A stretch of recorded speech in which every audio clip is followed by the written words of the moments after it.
All right, we're live. Hi, everybody. I see so many of you here. I really, really appreciate you guys coming. It's been a while, and I apologize for that. I've been so swamped with work. Uh, I've had you know what? I'm not going to go into it. I missed you guys a lot, and it's great to see everybody here. Some of you I've seen at conventions over the last few months. Others I haven't seen since the last time we've done this. So this is a huge treat just to see all you guys. Especially though, this is a huge treat for me and for Eric, and I think for all of us. We have an incredible guest tonight, a guest that is one of my biggest influences. There are times during your learning journey, which hopefully never ends, where you learn something that is so foundational and so fundamental to what you do that it affects everything you do afterwards, and you're a different artist after. And the artist that we have tonight, for me, is an artist that I'm a huge fan of. I love his work. I've been following it for years and years and years. Just in of itself, I love the work, but I also learned so much.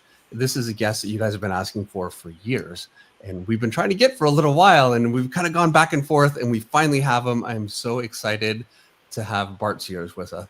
I'm sorry, Bart, with us. Thank you for coming on. Thanks for having me, Dave. That was a lot, but thank you. Those are really kind words. I appreciate it, man. All right, so we have a whole plan for what we're going to do, and just to let you guys know, what we're looking at doing is we're going to go over some tools, see how Bart works, and just the setup. Then we're going to be working on Captain Atom tonight. We're going to be drawing Captain Atom, and we're going to be going through all of Bart's construction.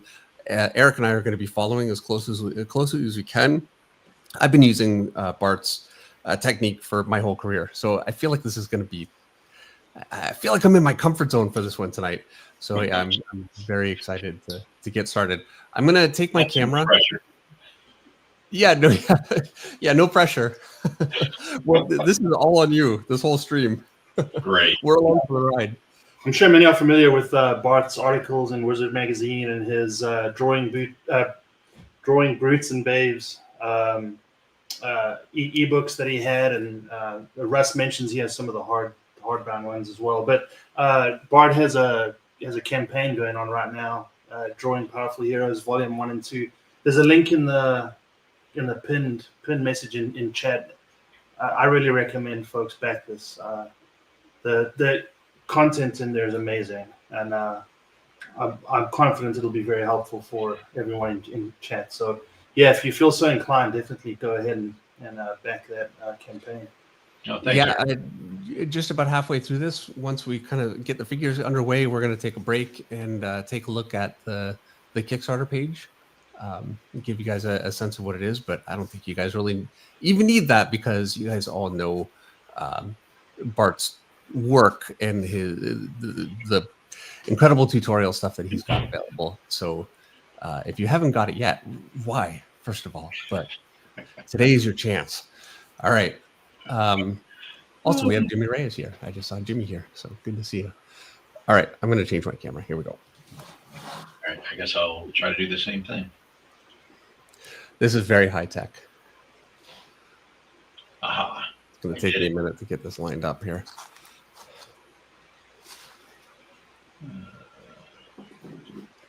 All right. Hold on. Okay. Henry Jeremick asks, Bart, what are your some of your favorite comic artists that have influenced your style? That's a good one. I mean, I grew up loving John Buscema, and Ross Andrew is a big influence. If you look at his stuff and my stuff, you'll see a lot of his work in mine. And Neil Adams, John Byrne. There's actually Neil Adams that I saw a Neil Adams Batman story, and it's one of those 80-page giants called Shadow of the Wolf. And once I saw that story, I realized that that was what I wanted to do, was draw comics. I think I was 10 when I saw that. So those were my big comic influences early on. And of course, Rosetta. Yeah. hard to find any comic artist anywhere, no matter what style they work in, that can't list Frazetta. Actually, so much of your Conan stuff, you could see a lot of Frazetta in there. I mean, I still, not just that work, all of your work, that work, and everything you've done, it's so original that some artists I can really pick out influences, and I can see, okay, this is from here and this is from here, and there's always, there's the artist's own personality that comes through. Hmm. But your work, it's difficult for me to just break it down and say, okay, this is from here or from there. I've, as I don't think about it much, but I tend to think my style is mostly based on underdrawing. It's the structure and stuff, and I've always had a specific way I see figures, which has grown and been modified over time as I've done more and more work. But I've never really worried about the finishing style I put on stuff. You can put any kind of line work over basic structure, Yep. but the basic structure is the heart of I think any artist drawing. And I think if you rely on final style, you're missing out on some of the beauty of drawing. I think it's possible to Makes sense. ride a popular wave, if a style is popular, if the fundamental isn't there. I saw that a lot with Image, and I mean, I was guilty of it too, where, you put a lot of those lines in and a lot of that look, and it can cover a lot of mistakes, but not for long. Yeah. Yep. So the tools that you're using, what kind of pencil is that? It's just a regular number 2. This one has a funky name, which is why I bought it. Oh, it's a Ninja. I Nice. used to use what are they called? This one. These were my favorites, but I can't think. Murado Black Warriors. So Really like those. that's Really just an HB pencil, basically. Yeah, just normal HB. Sometimes I'll use, a Typeville pencil. I used to use one of those like you've got, but I got tired of the little spinny thing or something. Yeah, they start to go, and it's a hassle. It's true. Yeah, and I press really hard. I've gotten yelled at by inkers forever in my life for leaving grooves in the paper.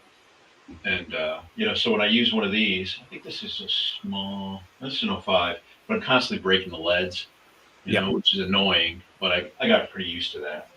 So, I actually don't use those specifically because I press too hard and I just break them. It's always been a problem. But I'll break the leads on these too. I mean, when I get going, I just abuse stuff. And you're gonna start drawing with that pretty dull. It looks like it's pretty rounded at the tip. Yeah. Yeah. When I did the first Dark Knight story I never sharpened my pencil. So all the pencils I did were, kind of this thick, clunky, meaty kind of look. And that's how, and Randy Elliott, who was the inker on that stuff, just ran with it and, thought it looked really cool. And, I approach every project. We were talking a little earlier, and every time I get on a project, it takes me a while to get comfortable with it. And part of that is I see every project differently. A different rendering style. I mean, structurally, I'll do it the same, but a different rendering style, a different feel, maybe to the layouts or the storytelling a little bit. And it takes me a while to get to that comfort stage in a project, which is why I don't like jumping around too much. But yeah, I definitely agree. I've had a few times when I've gone into a monthly book where it's got to come out like the next month. I don't have the time to relax into it, and I spend 2 weeks on 2 pages, and then the rest of the issue is just as fast as I can. And yeah, it could be. I definitely find I'm much better having a little bit of time to start to get to know the characters and the feel. And I've had a few jobs like that. I did I think a Superman Wonder Woman, and I had like I can't remember if it was 3 weeks or 4 weeks. I kind of think it was 3 weeks to pencil and ink the whole job. And like the first 2 pages took me over a week, and then the last it just kept speeding up. I think I was a couple days late with it, but mostly on time. But yeah, I'm always slow to start. And when I realized that in I guess it was the mid '90s when I finally realized that, that's how I had all my contracts set up. That a first issue would take me 6 weeks, then 5 weeks for the second issue, and then I would be regular on a monthly from there on out. That's a good way to do it. I've never planned that way. I was just fall behind in the beginning, and then I'm fighting for the rest of the run until I finally jump off. That's how it always was for me as well. And finally, I realized this is why it's happening. So I was upfront about it. My But sketchbook. Oh, sorry, Bart. I just want to say my sketchbook 340 asks if is Bart on the right side. Bart is on the right side. I'm on the left. This is me here. Bart is there. He's left-handed, and I'm right-handed. Yeah, right. So we're one person drawing with both hands. It's kind of like dueling pencils. All right. So if you're ready to get started, let's. All right. So Captain Adam, huh? Yeah. All right. So, geez, now the pressure's on. So, I mean, just a regular figure, like a flying, floating Captain Adam kind of thing. Flying, floating is good because you don't have to draw ground, which is nice. All right. So ask questions. I guess I'll just start. Usually, I really don't draw like I teach. I don't know if it's the same with you, Dave. I tend to be very sketchy. Yeah, I definitely find when I'm drawing, it's a little bit more. I don't know how to describe it. You're just kind of thinking on the page, whereas when you're teaching, it's all about proper structure, and so it's a different mindset. Yeah, when I think the rules of drawing and how you teach is how people need to learn to draw, whereas when you're actually drawing, you already know these rules when you're working on jobs, so they're kind of internal.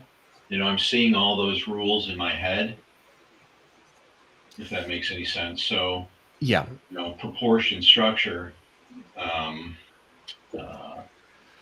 Well, I find to some extent it's like handwriting. You don't really think about the shapes of the letters when you're writing. It just kind of happens. I cannot believe how fast you're doing that. I'm pretty quick, but.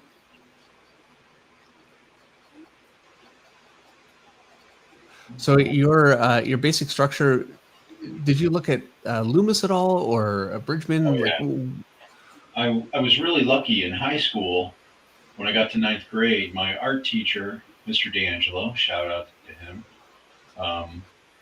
After a few weeks in class, he pulled me aside and said, he was a sculptor, like a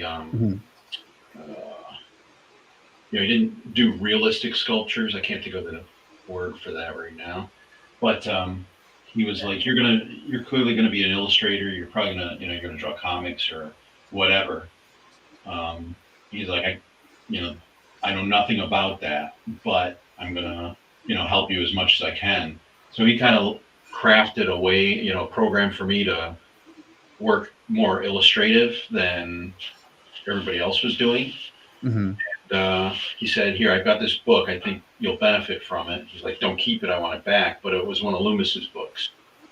And that was other than How to Draw Comics the Marvel Way, that was the first big influence I had on, structure and how to construct figures and faces and heads. And so I was really lucky to get him as a teacher, in 9th grade. What are you, 13, 14 years old? I don't know. And for him to be so willing to forego what he had to teach kids and just kind of let me run with stuff. I failed art actually twice in high school. So I was not so fortunate to have a teacher that was, because I could draw. I wasn't doing any of the work that we were supposed to be doing. I had no interest in, I think it's a testament to a good teacher that can look at a student and work with, what they see. Yeah, I was extremely lucky, but I kind of feel like I've been lucky in most of my career, most of my life, with finding people that appreciated what I was doing and tried to help.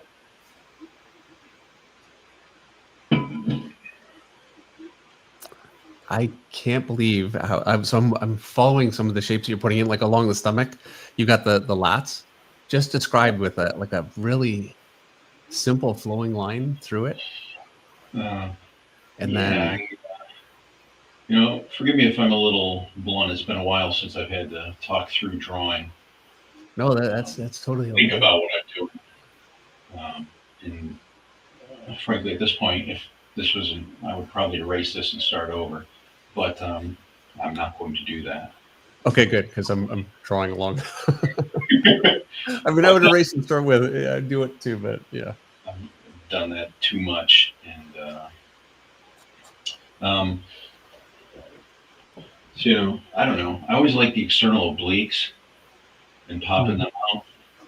Um, the lats over here, they connect in the back, and it's just this huge kind of V shape back here where the spine is.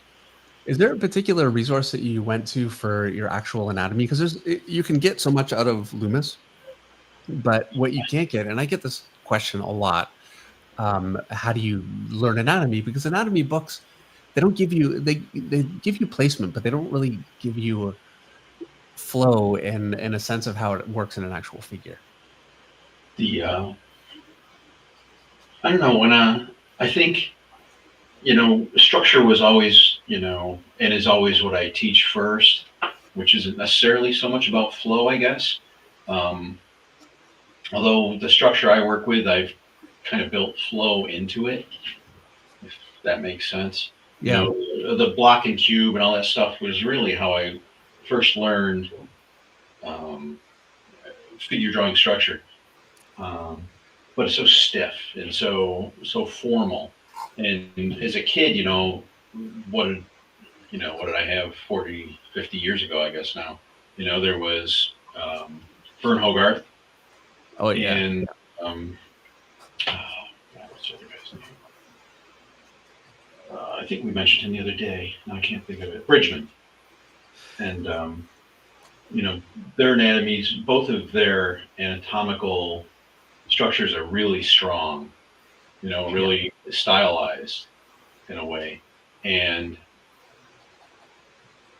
I always caution new artists to stay away from them until they learn understructure. And I always point people to Loomis for that because it's easy to get lost in the muscles and structure suffers. Yes, well, that was a real problem for me, and this is why I found the wizard stuff that you did uh, so revolutionary for me because I was working with Bridgman, and it is great, but it Yeah. is missing that simple blocking structure that can make a figure. It's really difficult to make a dynamic figure when you're worried about every muscle and Yep. trying to make everything fit together. And I always felt his stuff made more sense to me once I learned understructure and, a more formal anatomy. Because what he was doing, I really understood then.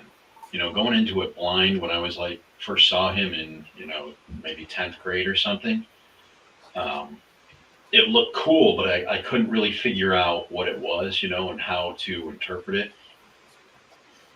So that was always tough with Bridgman. Extreme maybe asks, how did you get involved with Wizard Made? Uh, And he asked, do you miss it? oh yeah, Miss Wizard. I love that magazine. The early days, the first, I don't know, 8 years or so until they started getting, branching out when comic industry was getting weaker and they were looking, for ways to stay relevant and afloat. Um, but yeah, I miss that magazine a lot. I mean, I was lucky to be there in the early days, and I was really lucky because a friend of mine that I went to the Kubert School with, Mark McNabb, he was running the Joe Kubert School art studio at the time, and Garrett Seamus, who created Wizard, owned it. They owned a comic shop, and he wanted to do Wizard magazine, and he contacted the Kubert School to figure out, how do I make a magazine? And he hooked up with McNabb, who was really instrumental in getting that magazine off the ground. And he told Garrett, you should talk to my buddy Bart. So Garrett called me, and the rest is a little bit of history, I guess, comic history, anyways. And Walt Whitman That's my great great great great great uncle or something. Related to him somehow, which I guess is where my middle name came from. Yeah, I remember those covers coming out, double page spread covers, and they were all were they hand painted? Because I think this is before.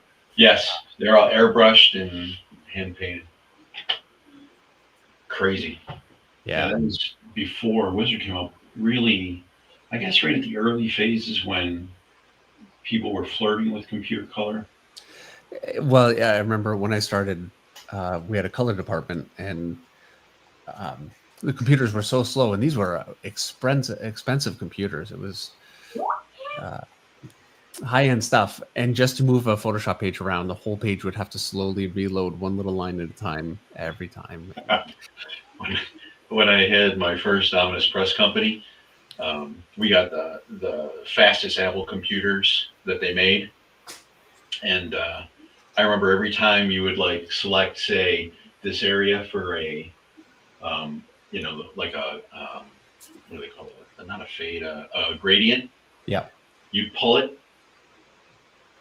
and you go get a cup of coffee and come back, and it would be like maybe three-quarters done. I mean, it took forever. It was nuts. yeah.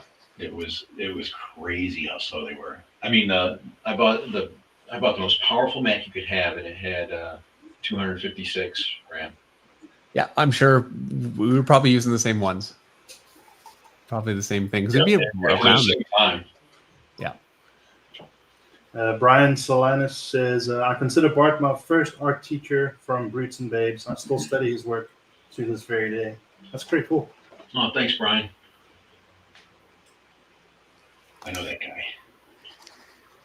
It's so hard to like. I look up and I can see where I'm a little too low in the chest there. So I'm trying to.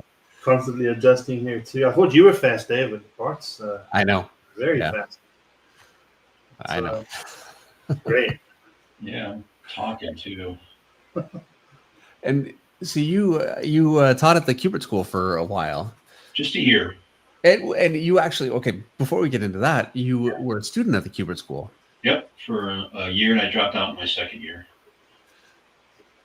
I burnt out basically, and I burnt out of drawing multiple times in my career, and keep finding my way back somehow. How long did burnouts last for you? It can be, short, a few days to months. Yeah. And it's not necessarily burnout. I don't know what it is. Oh no, I understand. I burn out all the time. I've quit a lot of projects because I burnt out. I burn out, and I think, oh well, I just need a change of pace. And I've learned over time, if I just stick with it, I kind of get it back. That's been my only remedy, is just power through however long it takes. And if I'm lucky enough to retain the job while I power through, then that's good. If not, that hopefully there's something else around the corner. Yeah. So we talked yesterday, just quickly, and I'm always afraid to talk too much before the stream because I'll ask all of my questions and then I'll forget. But I was saying that a lot of Cubert students, ones that are going to make it, don't end up actually going all the way through. There's so much you can learn at Cubert School. It's a great school, going all the way through. But some of the more talented students, you just get picked up there, and it's a great school for what you learn. It's also a great school just to get exposure in the industry, which is such a difficult thing. And I mean, when I went, back in, what was it, 82, 83, there wasn't an internet, the amount of information available to, do any kind of illustration was extremely limited. So just, being exposed, and when I went, all the teachers were working professionals. They would bring work, and if you were good, they'd be like, hey, draw this horse for me, or finish this background, or, it was all kinds of stuff like that, which was awesome. You know, even if you weren't working on it, just seeing the stuff and seeing, you know, Tex Blaisdell ink 3 pages in your afternoon class was awesome, you know? Yeah, and it's supposed to be teaching, but really, you cannot possibly learn better than watching somebody do the actual job. Yep. When I started, we were all doing backgrounds and just doing whatever was needed all the time. And I think, wow, I would love to have somebody do backgrounds. It'd be so nice. Not so easy though. Yeah, in my experience, you find somebody that can do it, they're also good enough to do their own work. And pretty much, so, yeah. Boy, Tex was funny. Are you familiar with Tex Blaisdell? He did a lot of strip work. He did a lot of strip work most of his career. He was doing comic stuff, you know, back when I met him. He was a pretty old guy, and he had fallen asleep working at his desk. And here we go. And with his arm pinned over the chair, his right arm, and it pinched a nerve, and he lost the use of that hand. So he spent some time training his left arm to ink, and he fell asleep with his left arm over the chair a few years later, no. pinched the nerve, and couldn't use that one. So then he spent time retraining his right hand to ink, and that's what he was inking with, you know, when I met him. He was pretty old at that time, but it was funny. He would dip his ink, and he would bring it over to the table, and his hand would shake like this. When he put the brush down, it was like iron solid, and he would just swoop a perfect line. It was like, oh my God, it was crazy. I've never seen anything like that. Honestly, that's the dream for all of us, to be able to work so long that, I never want to stop. I'm sure you guys watching, a lot of you that draw all the time, and I know that's a lot of you can relate.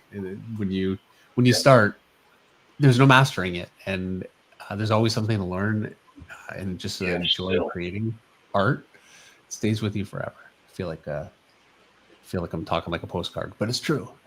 There is so much going on in that left forearm. It is awesome. Yeah. There by the wrist, the interconnecting shapes there. Is Here. The left, that one there. It's just magnificent. Yeah. Well, the wrist, I always liked, if I got the hand here, whatever the hand's doing. You know, you got the wrist coming off. I always like to do this to get this area. And tie muscles into that, and then do the shape up here. That's awesome. It's kind of like a lost place for me. It's kind of hard to figure out what's going on there. Well, and that really is. This is why this was so huge for me. There are so many places where it's easy to get lost, and it's broken down into it's simple forms, but they're also really, they have so much flow to them that, like, this area for me really works on the arm right here. I didn't capture it as well as you did, but I remember learning how that muscle actually works, as opposed to like an anatomical magazine or like a book. It never looks like that. It doesn't construct like that. So yeah, there's just so many landmarks. Another one, a big one for me is this one right here. I learned from your work. I mean, there's so many things. Like, as we're doing this, and everything's designed in just a really, really simple shape on the page, just a nice flowing shape, and they're very consistent. No, I don't even remember what half of these muscles are called anymore. Yeah, I don't know any of them. I've merged so many of them into one shape, or I couldn't teach an anatomy class, like a college anatomy class, without pulling out a book and figuring out all the stuff I forgot about. But we aren't teaching an anatomy class when we're drawing comics. We're trying to draw cool figures, and that's yeah. To me, I feel like knowing all of the names of the anatomy is like knowing how to make your own paint from powder. Sure, you can do it, but but why? Yeah, better uses of your time, I think. Agreed. JDSCT, so cool to watch this just back to Kickstarter. Good stuff. Oh, thanks, man. I appreciate that. And you guys that are familiar with my stuff, you see, this is how I use bubble muscles, which I've talked about in my work a lot. It's not, I simplify it when I teach into, really bubble shapes, but that's what all these are in my head. I'm just Mhm. kind of pulling from that to get to this point. Yeah, and I've seen you do it both ways, where like more of an instructional method where they're really clearly defined, Yeah. and then more of this method where it's really designed as an understructure. Yeah, I remember in How to Draw Comics the Marvel Way, there was a page or a spread where uh, Big John was talking about, drawing figures for comics. And he did one that, just scribble stuff. Just, don't worry about structures. You just want to get the shapes and gesture and emotion. And so I saw that as a kid and I was like, how does that work? How's that constructing a figure? And, it took a while to learn that, you have to learn to draw the figure first. And then that's when you can scribble and just do gestures and shapes and stuff to, once you understand what you're drawing, it makes it so much easier to, I guess just start making shapes that make sense, at least in your eyes. And I don't know. I think I lost my train of thought there. Sorry. Well, as you say that, Henry Jamrick actually wanted it. He asked, "What are some of your favorite things you've done?" He mentioned Exo Man of War, Turok, and both of your Conan portfolios. Yeah. He's been a fan for a long time. Awesome. Thank you, man. Some of the favorite things I've done, I enjoyed both Legends of the Dark Knight stories I was able to do. Batman's always fun. We were talking about a monthly. I'd love to do Detective Monthly, Dave. That would be Yeah. a dream come true at some point. But I liked Blade. He's one of my favorite characters, and I was lucky enough to write and draw that. Oh yeah, I remember. Yeah, that was great stuff. It was just frustrating because of the way they scheduled it. I wasn't able to pencil it because I really wanted to, dig into the pencils, but I ended up just doing breakdowns. But I did luck into Bill Sienkiewicz doing finishes on a couple of issues, so that was really cool. He's such an odd fit for so many artists, Bill Yeah. Sienkiewicz. But he just Yep. has. I mean, obviously, his understanding is so out of this world that Yep. it's always something special. And there's always something surprising on every page. How he saw something or interpreted something. It was just really cool. Yeah. Yeah. JT Watkins says, "Finch, you need to catch up. I've been too busy watching you draw. I've been doing this."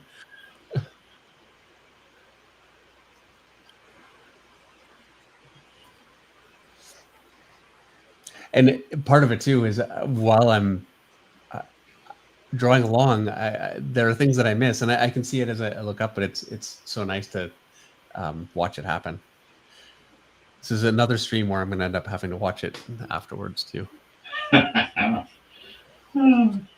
always watch them in mute though, because I can't stand listening to myself for 2 hours.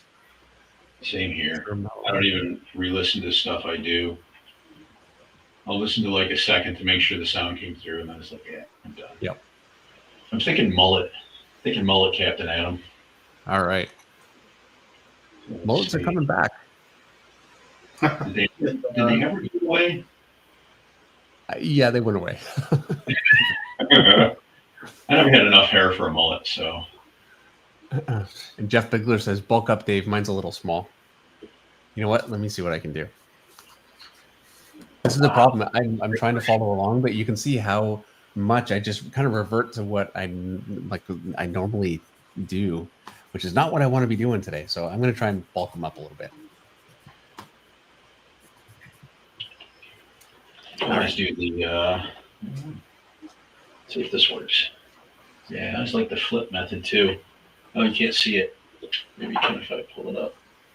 Yeah, I use a flip method, or I just use a mirror. I've got a little mirror that I've got sitting there. That can really help. There we go. Sorry about that. Oh. Not quite how I thought it might. There's a quick curly cue. I was always curious why Captain Adam, who is an active military captain, had a mullet. back in the 80s, but No one could tell him no. that's a good point.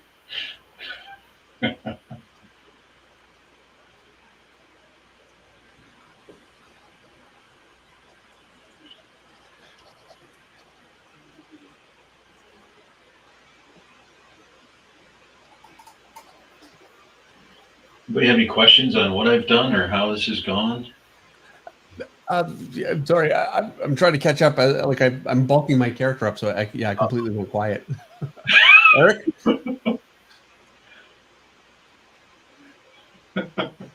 Eric's feeling the pressure. Oh, me? Yeah, I've got my head down, scribbling away. No, I'm just blown away by just the interconnecting shapes, and just Yeah, so how effortless you put them down, and they're definitely helping with some issues I've had before with some construction. well, the forearm, this angle of a forearm, Oh yeah, the inside is such a difficult thing to do, and you can see. So I've got, I say I've got, you have, and I'm following this shape here, which is, and this is how I learned this directly from your work, and I love this shape right in here. Mm-hmm. It leads into this muscle here, Yeah, and then sometimes I'll do one here that pops in under this. yeah, I just love the way that's going there. Yeah, and those connections, they're actually really simple, relatively, because they're broken down to be simple. They're not simple, but when they're broken down like this, it makes them much more simple. It's just There you such go, more bulky. such a tough angle. It's just so helpful to see that. Yeah, Okay. Dave, I'm definitely seeing the way Dave constructs things. You definitely see the influence that you have, Dave. Yeah, and I've got years of different influences and different things, but the basic method is, this is where it's from, and I don't know. There's so many things that go into a career and getting your shot and all that kind of thing. I don't know where I would have ended up, but it was just such an important piece for me to be able to get what I did. In some way, there's some kind of spark or something that sticks, whatever it is, Yeah, that's what it comes down to, and then you kind of need it at the right time. I was young. I was a high school dropout, so I had some time, but only so much time, because you can imagine my parents were not the most patient with me being a high school dropout drawing all day. So I was on the timeline. Unfortunately, I didn't go the school route. So Well, not everybody can, and I think surprisingly, probably a lot of guys in comics didn't go to much formal school. Yeah, I find for comics, it's almost more heaven than have, and it doesn't seem to have a huge effect when it comes to painters. It really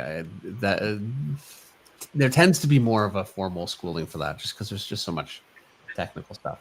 We have a super chat from Taz for $5. Thank you very much, Taz. And he says, Dave, have you been, and what's new, Mr. Sears? Well, let me answer that first. I've been good. I've been busy, really, really busy, which has been great. But yeah, I've really very much had my head down.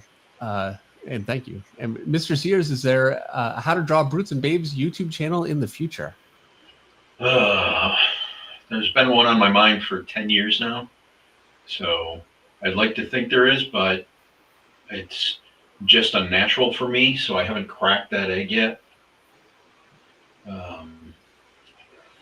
So I don't know. Sorry. It's an undertaking. That's I love doing it. I love the channel, and I've fallen behind on it just because it can be really difficult to find the time with everything else. Like I found, I was saying this earlier on, but with the pandemic, I had more time. I wasn't doing conventions. I had time when I didn't have script, so I kind of had the time to do it. And with conventions and with deadlines, it's a tough thing to do. Yeah, and we were talking a little earlier. It's always tough for me switching gears. That's why I like monthly books. I could get into that book, and that was kind of my safe work zone. And I always found with trying to do videos and different stuff that can consume a whole day. You know, when I'm like, oh, I'll take a half hour and draw this thing and film it and it'll be done. And you know, a day later, I'm still not finished with, you know, either the drawing or the editing or whatever you got to do. I don't know, but it just takes so much effort, so much time. It does, and I've had videos that I've done where often I've had it where I'll go through the whole thing and then I'm watching it and I realize that I can't even tell what I'm talking about. Like Yep. it just doesn't make sense. And so I end up having to regroup and I totally redo the whole thing. And, you know, I've got 3 different deadlines that are in the back of my mind while I'm trying to get it going. We have a comment from Shred Angel who says, I have arrived. My body is ready. Wow. That's great. Well, I hope others are drawing along too, because this is so beneficial. Yeah. JT Watkins says, Finch, who's your favorite person to draw? Batman. You know, any comic artist that doesn't say Batman is lying. Maybe. True. Very true. So I want to just take a minute now that it seems like we've got the under structure pretty well established. Yeah, I wouldn't. I'm just putting useless lines in at this point. So what I'd like to do is take a look at how Eric's has come along, and then we'll take a look at the Kickstarter, and then we'll get into tightening this up. And I'm gonna have to fix my hair too. I can already see, but. Oh, nice. Don't look at the feet. I'm hoping to put rocks there. He's not flying very high, right? Just do smoke. Yeah. I'll keep Some something. cleverly designed smoke that's hiding his feet. I'm learning a ton just watching how you're placing shapes. It's so helpful. Simple way to do feet. Let's say we're going to do this foot. You draw a rectangle. You divide it into thirds. If this is the inside of your foot, here's your heel. Connect there, swing this around to the toe. Then if you pull this up at the top of your foot where your ankle is, you just connect and you've got a foot. Holy cow. It's not great, on. but it's a quick way to get feet done. Yeah. I've got to try this. I've seen so many different ways to construct a foot, and I've tried a bunch. Gil Kane does really good feet, and I've tried to copy some of his stuff, and I've gotten so much out of it, but I have not seen it done this way. So there's the inside. Yep.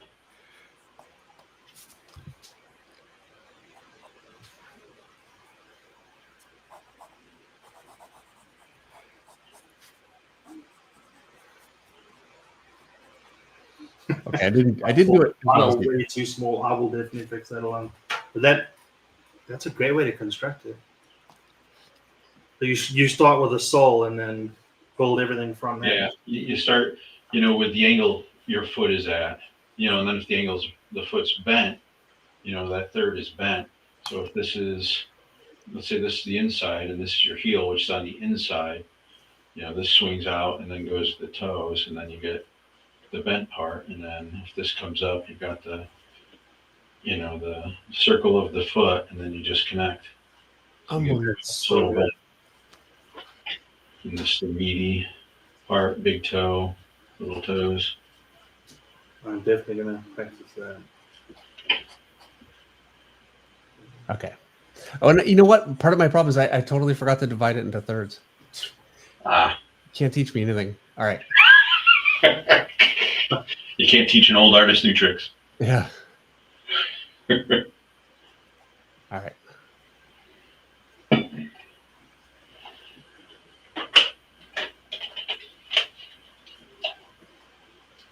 I can't believe how easy that worked. And that was so easy. Give him a heel, like a shoe. So good. That is great, because that actually is one of the hardest angles for me to draw of a foot. I kind of hate them all. I had to find ways to make it fast, Yeah. Well, when I learned how to draw, you didn't do feet. So I didn't learn it properly. Yeah. So I learned the Mike Vignola feat, which I love, but it was this kind of a foot. And it took me so long to try and actually figure out how to draw real feet because I did that.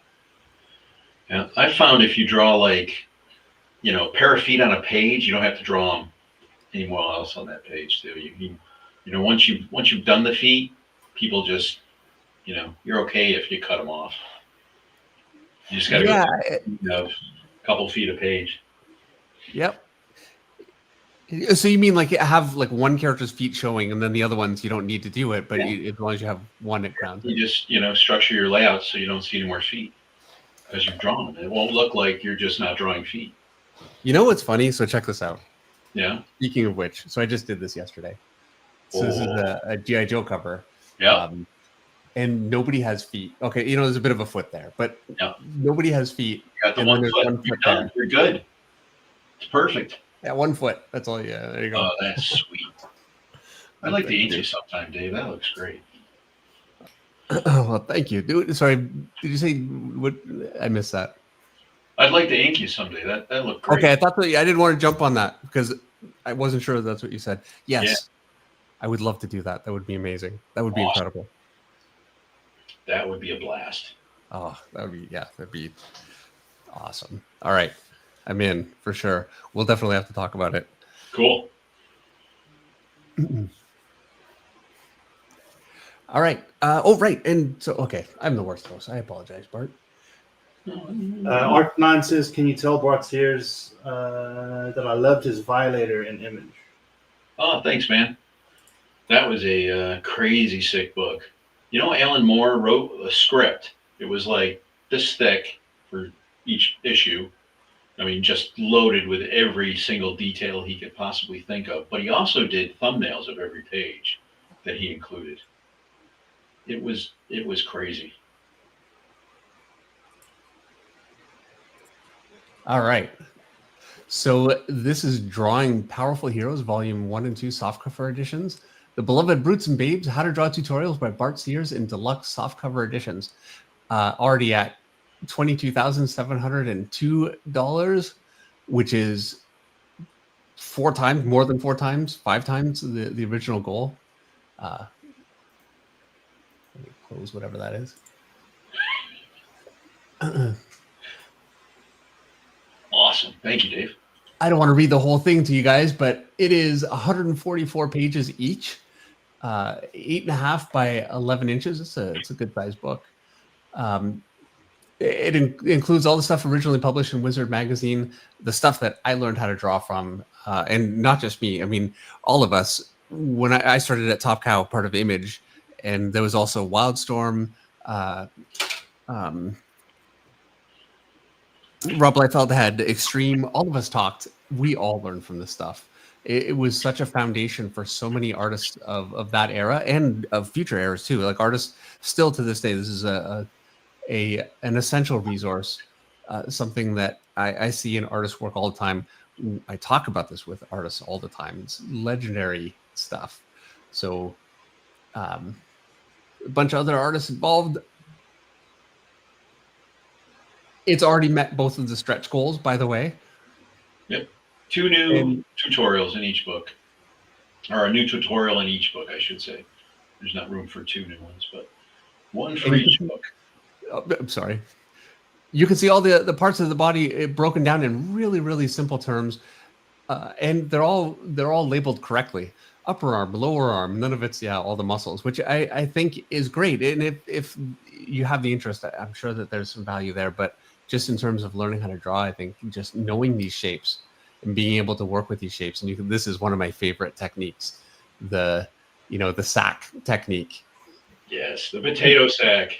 Yeah, and that's a Loomis thing, is that right? I think it's originally. I kind of remember stealing it from animation. Okay. It's been around. It's a concept that, and the thing is, without artists like Bart, these are concepts because animation is just not done, certainly in North America, the way that it once was, and what is being done is done very differently. And so these kinds of things start to get lost, so it's so important to to have this stuff explained in a way that it can be carried on for future generations of artists. But you can see all of the anatomy in these figures. It's very simple.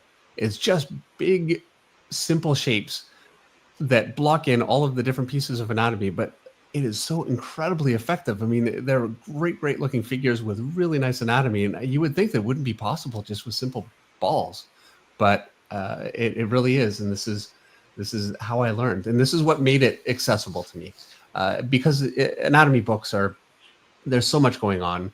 It was too much for me. I couldn't capture it all, and this is really the way to make it all work. Page layout stuff, proportions, different types of figures, and remarks. How much is a remark one? Are they still available? Can you still get a remark one? Remarks are an add-on. Okay. They're just an add-on at checkout or however it works. I don't really even know how it works, but they're an add-on. Now, how much longer is there for this? The actual campaign ends I think Tuesday or Wednesday at 7 a.m. 34 hours from now. So I guess that's right. Wednesday morning. Yeah, as I was asking, I see. Yeah, 34 hours to go. So that gives me enough time. I'm gonna try and get a remark one. Well, I'm gonna get a remark one. I don't know about you, Eric, but. And Kickstarter does a thing where it allows you to keep. I guess people can keep ordering it for I think 30 more days. So even though I guess the campaign ends, it goes on for 30 more days. I didn't really read how that worked. Yeah, I don't know. I've done a few Kickstarter campaigns, but I'm never in charge of them, so I don't know. I'm not good with business. But as I was looking at this just now, I just watched the number update. So I think that's one of you guys that just bought the book. So thank you very, very much. Yeah, I think 2 or 3 people just clicked the old button. It's awesome. That is crazy. Thank you guys. Well, they're phenomenal books, and it's great. It's great that folks can have a chance to. I'm going to back it as well. It's great that folks have a chance to get it in a physical copy. So. Yep, and these are soft cover. The first when it was originally done through Ominous Press, they were all hardcover editions, and those are all gone as far as I know, except on you can find some on eBay and at some of the bookstores, but they're crazy expensive from what I found. So I always wanted to do a softcover edition so I could, print a bunch more. So this has allowed me to do that, which is awesome. That's great. All right, so we've got our underdrawing finished, I think. So what's the next step? Yeah, the next step is the handy dandy kneaded eraser. I was ready to go.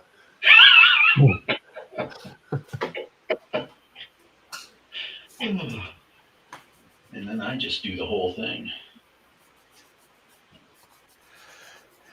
I always do too. I find if I try and erase just a little bit down, the areas that aren't erased just distract the heck out of me. So I'm better off getting it all. And I end up drawing into them, or then I end up erasing some of what I did accidentally. Yeah. So I just take care of the whole thing. And I'll get rid of that. The smoke, which we don't really need. Some people may, but. I need smoke when they're standing on the ground. When they're flying, I'm usually good. Yeah. Standing on the ground is a hard one.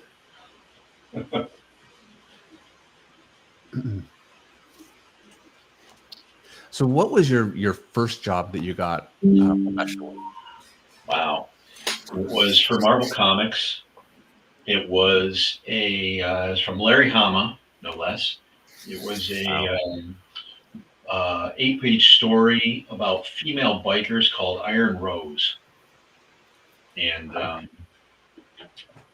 it was in Marvel. It was for Marvel. I don't know if it was a Marvel Black and White or Shadows and Light, what the name of the story was, because this would be back in 85, I guess.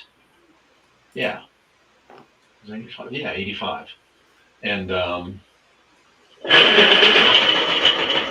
last thing I wanted to draw were female bikers and motorcycles. I wanted to, Oh, yeah. I want to draw a cat or Spider-Man or something. But no, Yeah, I love motorcycles, but drawing them is not no, the most fun. it was no fun at all. So I penciled the first 8 pages and took them in, and I didn't really like them. It's my first job, it was, I wasn't able to do what I saw in my head. So I was like, any girl will fix this. And I mean, it's tight, but I didn't really have a style or a look or anything. And I Mhm. turned him into Larry, and he's like, "Oh, these look great." And he handed them back to me and said, "Now go ink them." And I was like, "What?" So he made me ink them, and that was even tougher. And I kind of hated that, and did it and turned them in. And then I got a fun job for me, which was one of those little toy, uh, a comic that came in a toy back in the day. Oh One of those yeah, little yeah. 5-inch comics, whatever they were, for Sectors, which was a toy back in the mid '80s, and that was a lot of fun. I just penciled that, and then he gave me the second Iron Rose story to do, and I hated the first one so much that I killed myself penciling the second one, and it came out really nice. But it took me forever. Probably took me 2 months to do 8 pages or something. Yeah, It was it's a great. decent amount of time. Yeah, so I sent that in and decided I wasn't ready for comics and started working for TSR doing illustration. And okay, I know you've done a lot of toy design. Yeah, I wanted to talk about that. I didn't know you worked for TSR. yeah, I did. What was the first? I think the first book I did for them was one of those, choose your own adventure books. It was for Wolverine, Huh. and that was a lot of fun. It was fun getting to draw Wolverine way back then. That was cool. Yeah, Then I did well, be what, Strange 90 or 90, 86 probably by 85. then, something like that. I think it's still 85. Okay, wow, yeah. I think might have been later than that. I don't really remember. And so yeah, a little further ahead, you did designs for the I don't want to say original X-Men figures because for all I know, there might have been earlier. I don't know, but like the really iconic Yeah, it figures. was for Toy Biz, and that was in '92, '93, and '94. We did a Yeah. whole bunch of the turnarounds, and that was after I worked at Hasbro in house, um, where I did a couple GI Joes, but then I was given the Cops and Crooks line, which was my baby and was a lot of fun. I designed 3 years of that line. They only produced two, but what a blast that was! And they're actually bringing it back. Big Bad Toys is bringing it back, and they're taking all those original designs and sculpts, and I guess they rescanned them in and they made them 8 inches and they gave them more articulation. Oh, that's awesome. Pretty Yeah. cool. Well, the audience for toys is so different than it was, And now Oh yeah, they're still kids, but yeah, all of us older guys now remember all that stuff, and you know, yep. And it looks like I might do all the package art for that, which is cool. oh, that's great. Yeah. Well, I mean, that's kind of coming full circle, and just um, it'd be a lot more special for the toy to have the original artist that did the stuff. Yeah, it's pretty cool. I'm pretty lucky with that. It's a horrible year.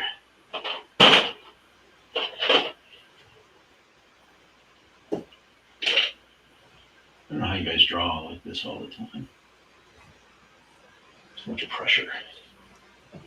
Usually I like to do the whole outline first. Okay, I'm gonna.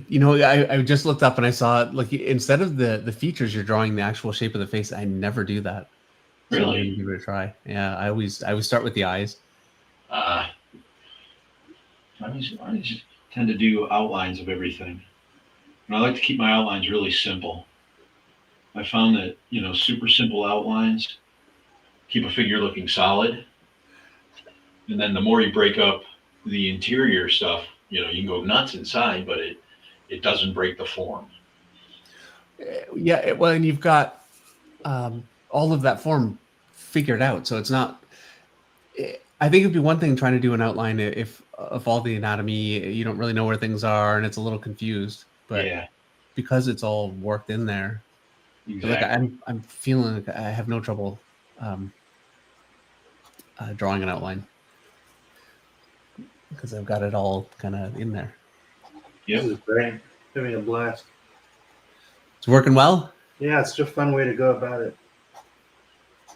Yeah, this is such a different approach. I've never done this.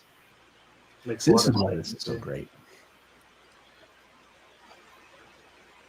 I I went don't through a know. phase where, when I inked everything, I just used a big fat outline on everything, Hmm. and that was fun. Do you Even use a if brush for inking or? mostly these days, I use let me show you. I use the what are they? Tombow Oh, okay. Yeah. brushes. I Yeah. haven't used a real brush or a real pen in forever. It seems like they're getting a lot less common. People are just not doing it as much. The tech pens and I use Tombow, the same one. They just work so well, you know. Yeah, and they're so quick, and you don't have to worry about, you know, dipping or dripping, or not to Yeah. mention it's a lot easier. I was never really great at using a brush. I could do it, but it was always so much work just getting a point and pulling Yeah. lines and stuff.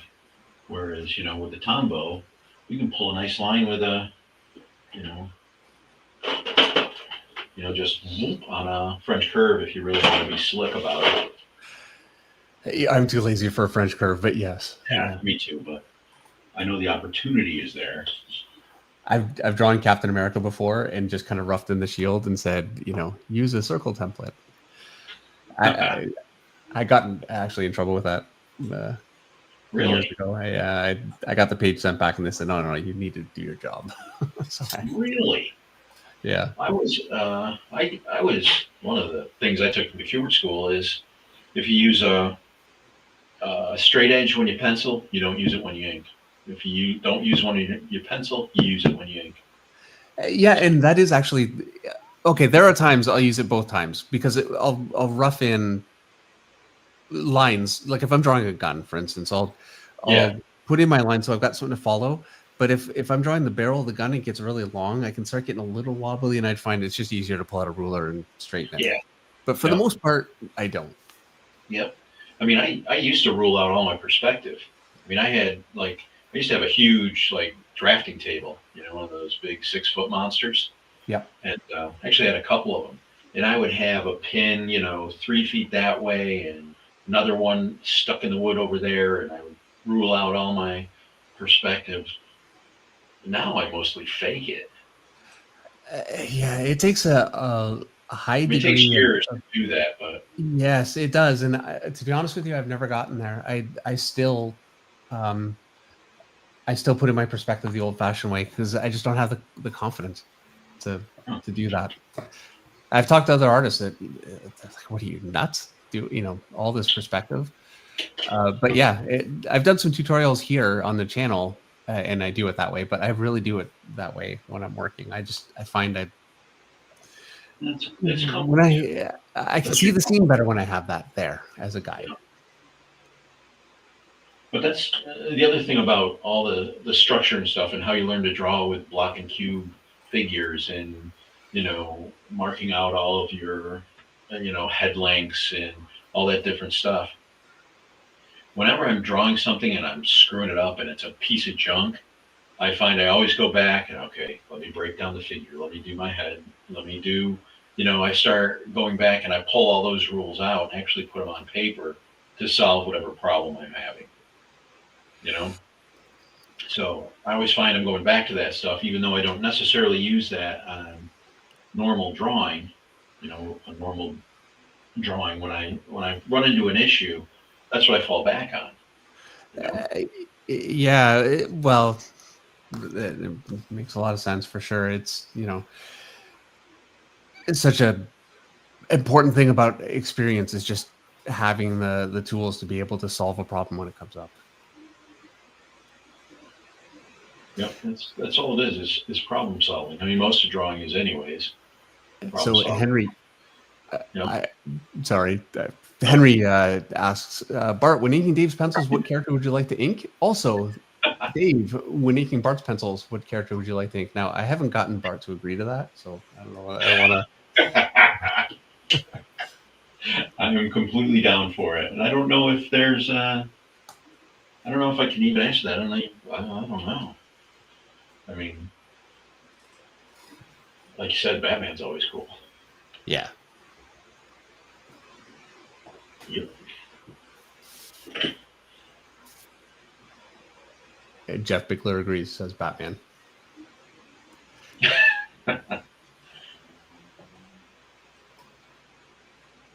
American Discord says Dave's figure reminds me a little of Art Adams' Soups from that Action Comics 1 annual. I think it's the jaw. And thank you. Any comparison to Arthur Adams, I will take. I think I actually ended up. It's a bit of a different face for me because I drew the face first, and then I didn't really. I had most of my face in there, but just the approach was still different than so I think it altered things a little bit. I like it. Having the strong silhouette put down is so helpful.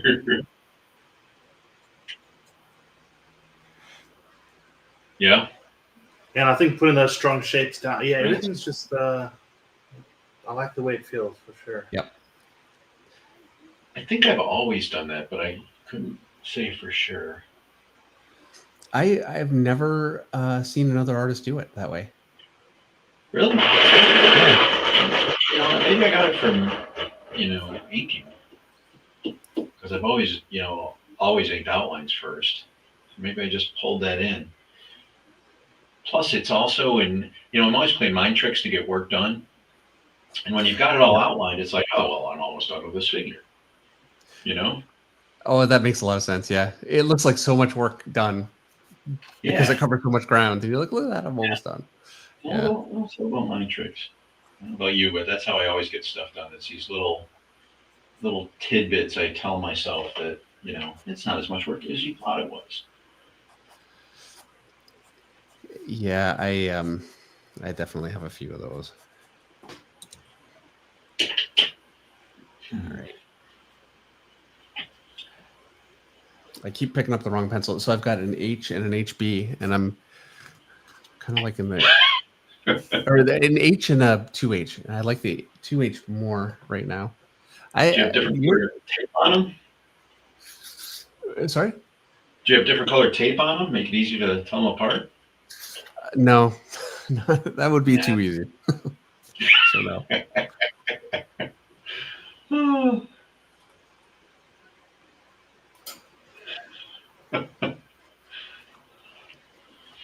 Are we inking these tonight too?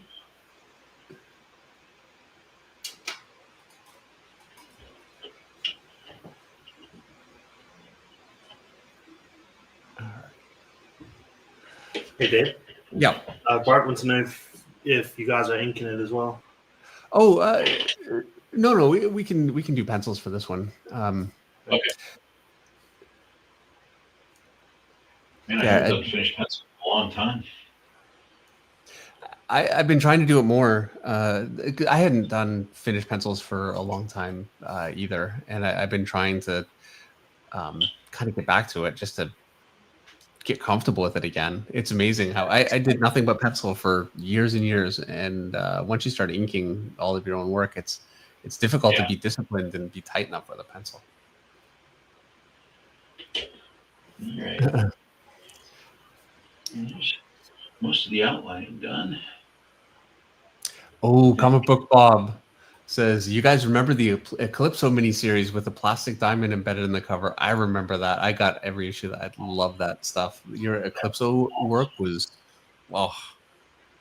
magic. And I will say, that was I think the best gimmick cover ever. I'm a little partial, but I thought, what a great gimmick. And what I heard, it was a bunch of like old ladies in Long Island or somewhere that glued all those on. All right. Okay. Yeah. Well, somebody had to do it. I think I could be misremembering that, but something like that. You know, it's fun. I don't even remember. I don't even remember that part about it. I just remember the artwork. So there you go. All right. I guess if it's okay, it's ready to do some rendering. What do I do first? I guess I'll do his face. But Captain Atom always has the little power burst out of his eye. This is the first time I've ever drawn Captain Atom. Really? Yeah. Huh. I did not know that. Yeah, it's a pretty classic character to have never drawn, but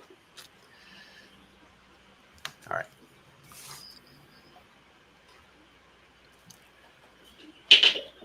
All right. Let's see how we do this. It's weird.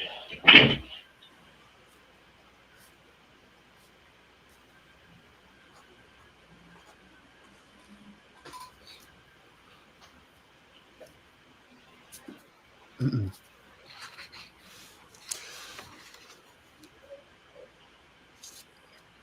hair in here.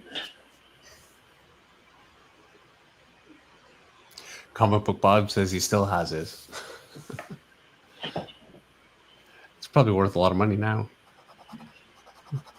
It's a one of a kind thing, and I don't even remember. Remember the book.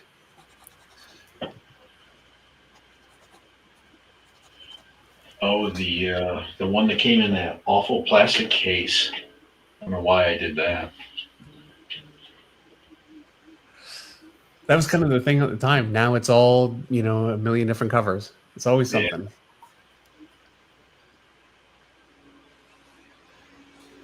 Yeah. So it seems like you're actually. Oh, I see. Okay. So this is a big difference too. I tend to draw all my outlines in and then start to put in shadows, whereas you're actually putting in darks much earlier. Huh.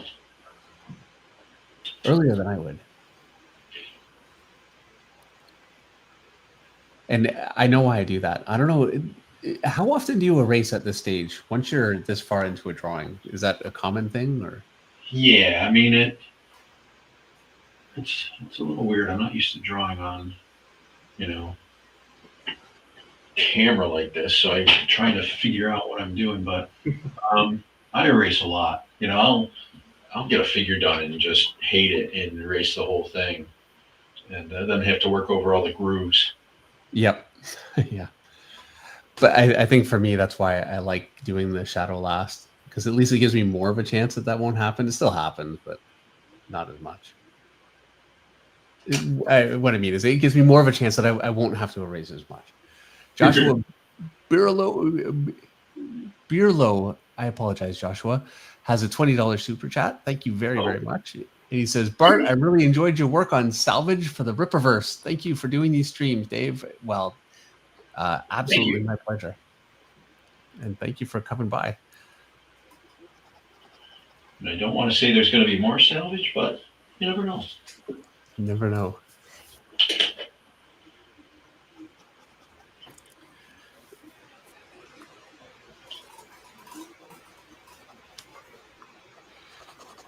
Oh, there's some metal. Sometimes I forget what I'm doing.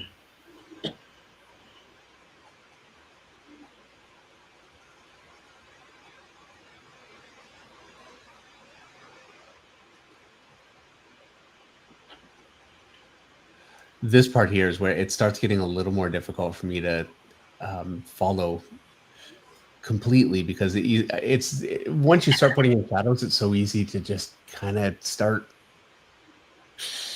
Yeah, you got to start going. You go with what you know. You know, it's hard to fight it. Like lighting on hair it's. I've done it the same way for so many years. Yeah. I don't know how to do it any other way. It's funny. I've always messed around with hair. I've done like ribbon hair and real hair and, you know, real cartoon hair. And, you know, I guess it's just what I'm feeling. Like I say, what I see for whatever I'm working on. Yeah. Just changing all the time. Not hair, but I remember in Wizard, you did a comparison of a bunch of different rendering styles. So there was like the image style, kind of the Kelly Jones sort of a look. It was very interesting seeing you try some of those. It would have been cool to see, you know, a few like more of each, you know, instead of just you know, one figure. Just an arm, I think. Yeah, I think it was an arm. Okay, it's amazing. Sorry. No, I think I just did an arm. Yeah, I think that's right. Yeah, and but it's enough to totally get the style across, you know. Yep. That was my point. Was it's all about the underdrawing. You can put any final line on it you want. Yeah. What's one?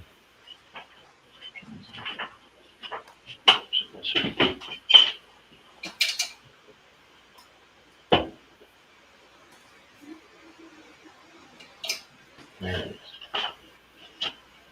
There it is, right there. There it is. Yeah. So good. That's great. Yeah, this is a John Byrne style.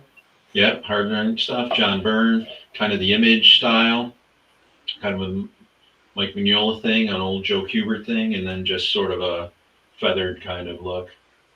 Yeah, and when all the same structure. When I saw that the first time, I was really going for the image style. I guess it'd be the third one, and I eventually shifted much more to, you know, Mike Mignola, solid shadow shapes with rendering coming out of it, and it's much more my comfort zone now. Yep.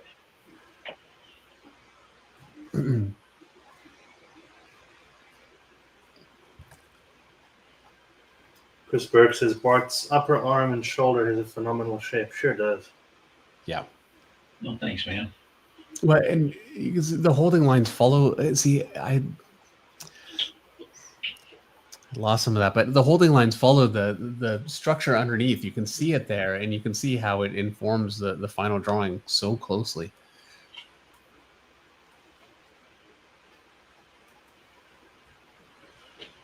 Can't remember what to do here.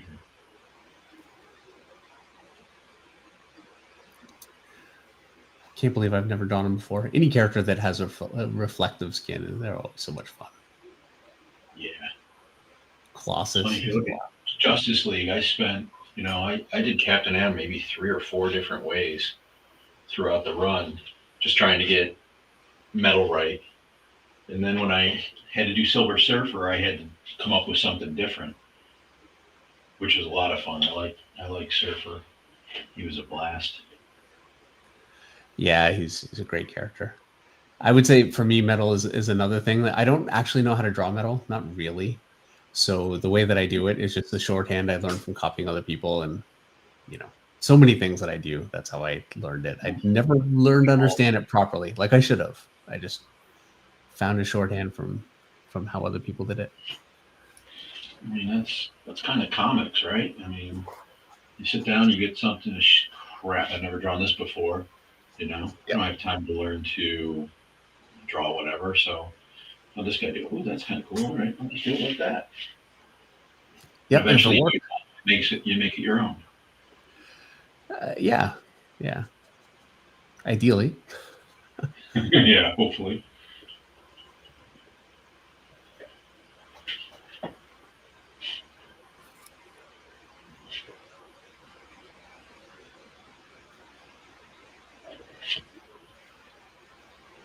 So you've also done video game design too. Yep. Is that right? Yep. I did a stint for a while in Austin in a studio in 2008, I guess, and then done a few freelance gigs for it, which is always fun. A lot of work. Well, everything's a lot of work. Actually, the most work of any of the things I've done: toy design, concept art, you know, whatever. The hardest thing is comics. You just have to do so much on each page. Yeah. Just a lot of work. I find mentally for me, like concept art is the most draining. It's just comics, as much as it's a lot of work, I can draw the page and for the most part, I'm done, you know? Nobody really makes a lot of changes. It happens. Whereas concept art is just this iterative process that just drives me crazy. Not my I'm favorite. not a big fan of that either. Probably why I don't do more of it, because I tend to be like, well, no, I've done it right already. Why would I do it again? That seems silly. Yeah.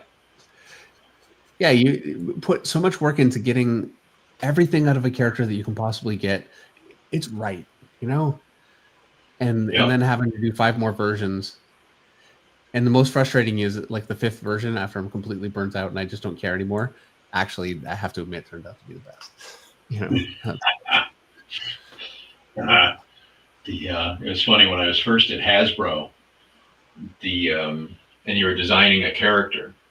They wanted you to do 5 or 6 different designs. And my first few weeks there, I would do like a pose in a character, and a design on the character. And I do a different pose and different features and details on the character. And after a while, I learned, and then you put them up on a wall, all 5 or 6. And the head of marketing and the head of Boys Toys would come in and they'd say, okay, I like this figure, I like these boots, I like those pants, I like that backpack, whatever it was. And so you do a final drawing combining everything. And after a while, I was like, well, it's really dumb that I'm drawing 6 different poses for these characters. They always pick the coolest pose, but they rarely pick anything on them. They just pick other accoutrements. So I got the bright idea. I'm just going to draw one pose and change the design 6 different times on them. And the first time I put them up on the wall, they sat there for 5 minutes staring at them because they couldn't figure out which one they liked best because there wasn't like the one cooler pose than the other. And it really took them a while to adjust to, okay, we aren't picking the pose anymore. They didn't really realize they were doing it. It just got them started. And it was just funny sitting back and watching them try to figure out how to now pick just things to put on a figure. It was kind of fun.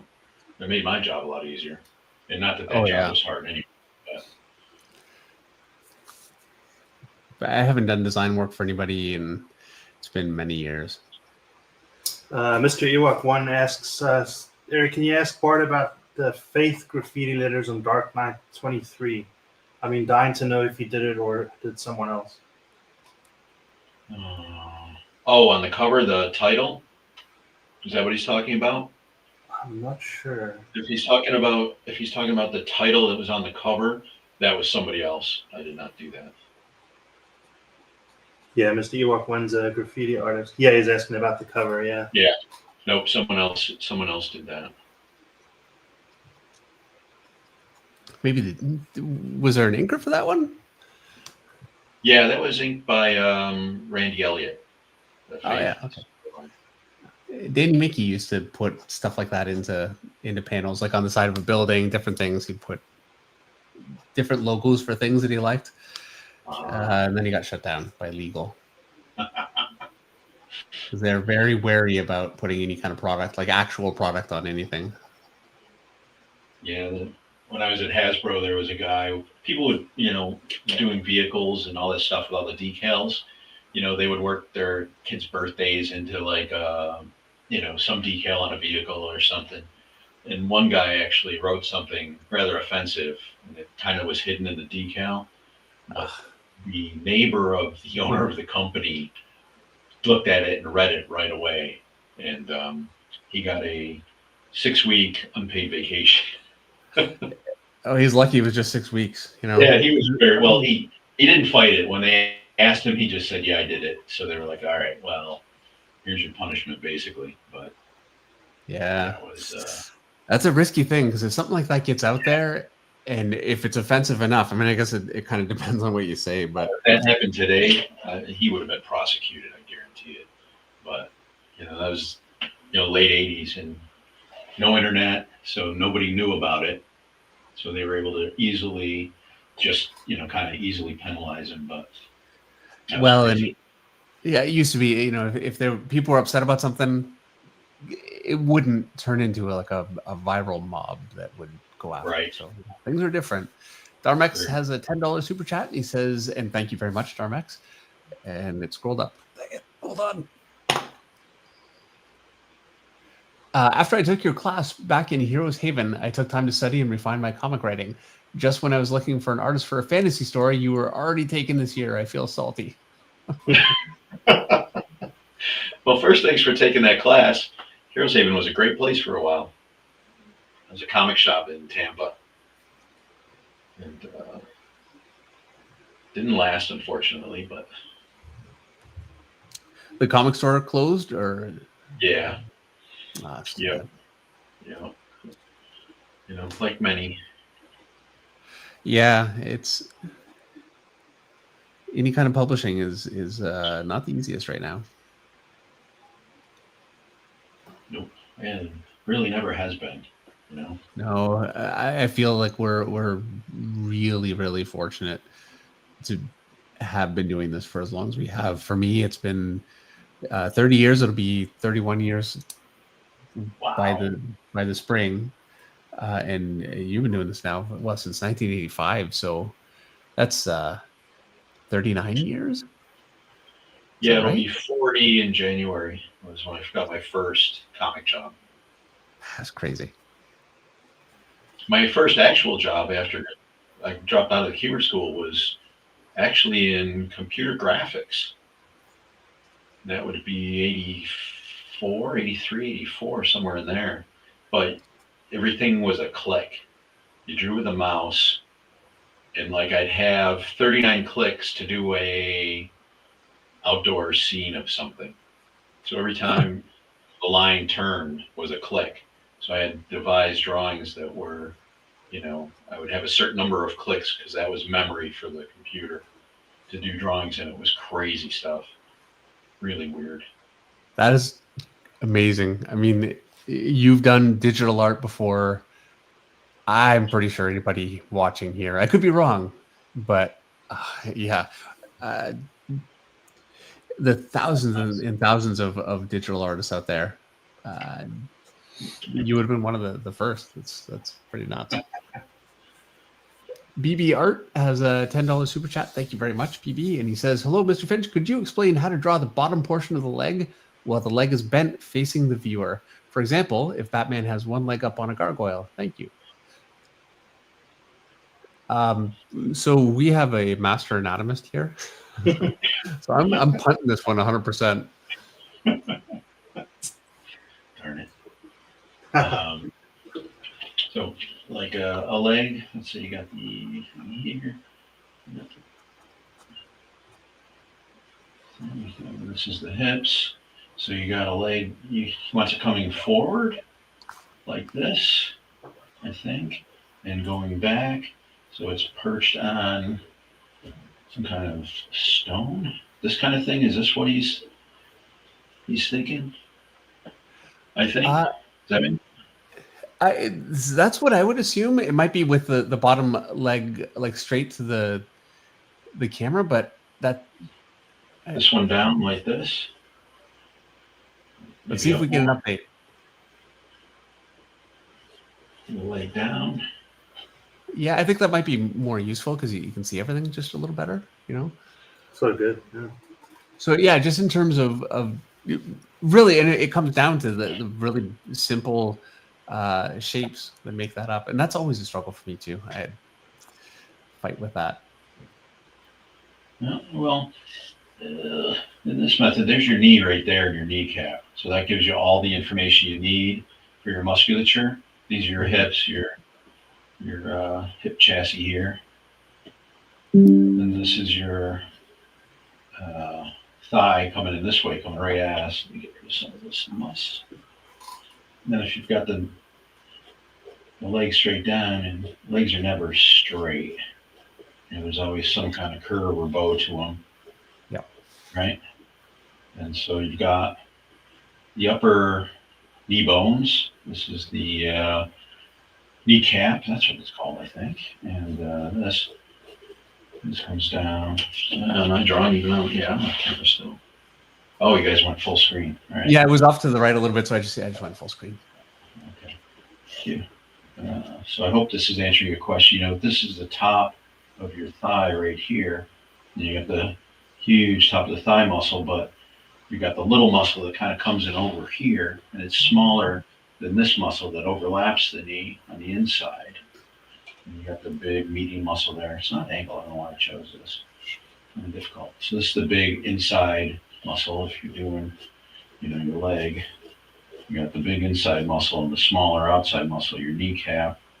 Now we're losing it with the brim of your hat. Actually, it's just another. Oh, sorry. Thank you. Yeah. So you got the big inside muscle here, crotch up here. It's the long muscle on top of your leg. Then the smaller outside of the knee muscle, or it's called your kneecap, your knee, and your calf, and then your other leg muscles. So this muscle would be this one here.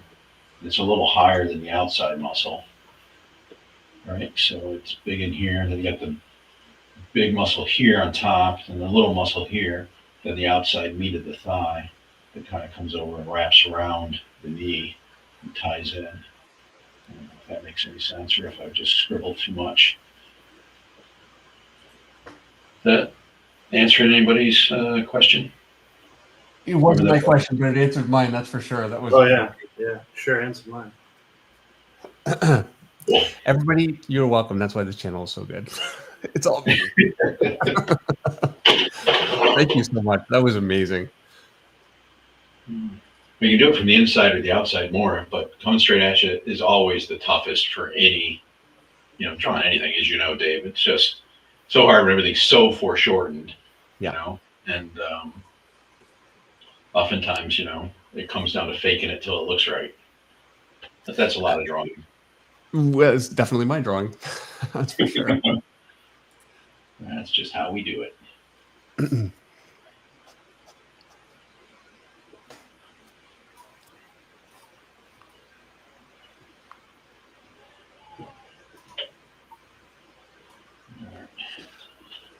All right. I always find it's a bit more of a challenge for me when I love doing reflective characters, but they're a little harder. I get a little lost. It's real easy to get lost in reflections. A lot of times I'll like to do a figure and just like kind of pretend it's getting hit with real light and do the reflections that way, but that's a lot more work. So I tend to just stylize it. Yeah, I've only ever stylized it. I've tried. Okay, well, I have tried to do it more properly, and it was terrible. And I've seen artists do it so well. Ryan Sook does incredible reflections. Yeah. He's a genius. Stuff he does is amazing. And I realized I can't do it. I thought there are artists that I for years thought they must be cheating. Like there's some method that I just don't know about. And so it's so disheartening to find out that it's not a method; they're just better. It's tough. I don't know, Dave. You do some pretty remarkable stuff that I've seen. So, well, thank you very much. Do not sell yourself short.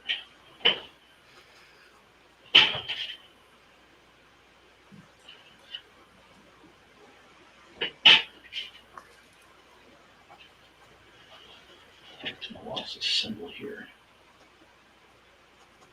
Fix that. How's it coming, Eric? I'm having a blast.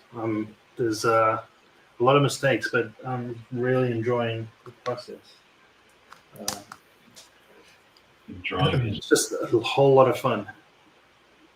Really fun. Learning a ton. You mind showing it? Sure. Yeah, let's see. 1 second. Yeah, nice. Nice. Really good. Yeah, look at that reflection. That's looking great. Have you drawn reflections like that on a figure before? For some upper deck cards, but other than that, not really. No. Oh, it's looking great. Yeah, it's a lot of fun following along. I actually wouldn't mind asking Bart what is the theory behind his reflections, how he thinks through it. It really is something that's one wrong line and everything breaks, Yeah, it comes back to the basic ball. You do it with, light and shadow. It's that simple. But then, gee, how do you do it with reflections? And I base a lot of my stuff on Chrome since it's the most reflective thing. And if you squint, simplest and kind of really easy to see.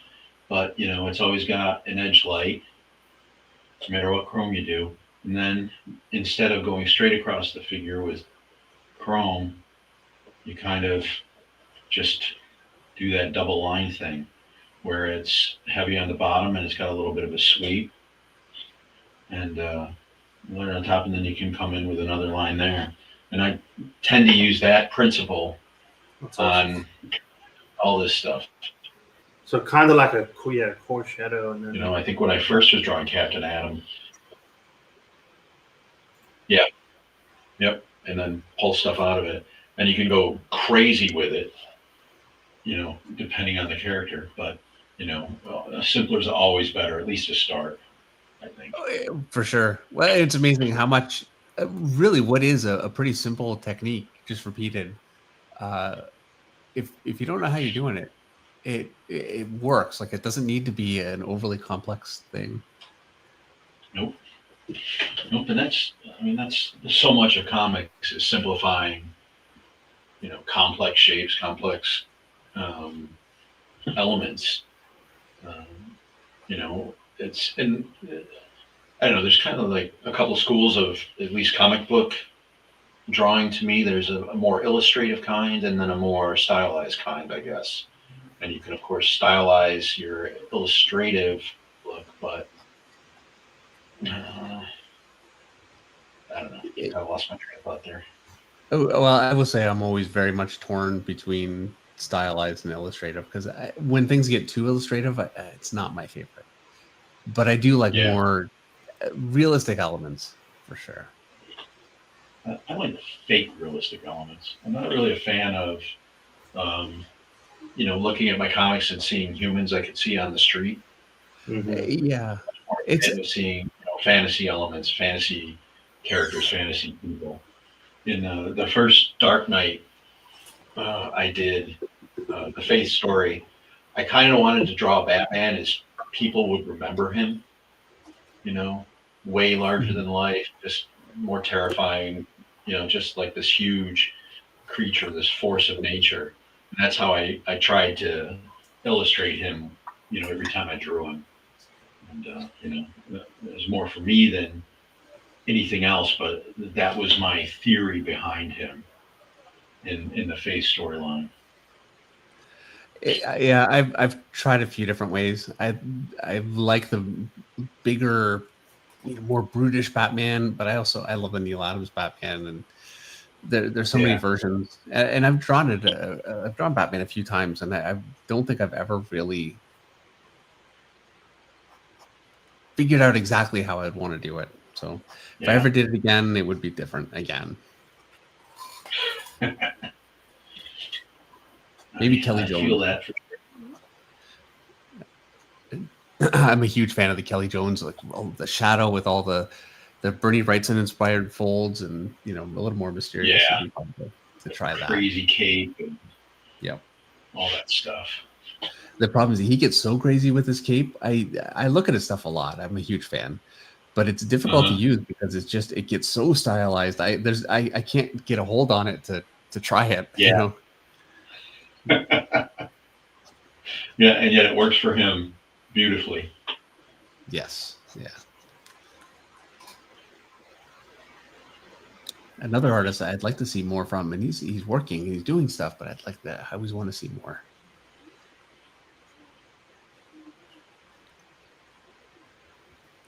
Tainted Life says Norm Brayfogle, which is a great choice for Batman. Yep. He unfortunately he passed away just a few years ago.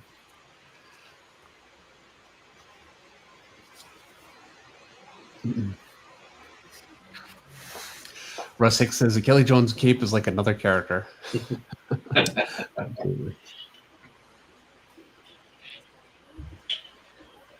It's amazing that you're able to draw this so cleanly with an HB, which is such a soft lead from what I'm used to anyway. And it doesn't seem like you're really having trouble with any smearing, Yeah, I was about to say, no smudging. Yeah, so far. Yeah, I guess it would get to be a point where it would.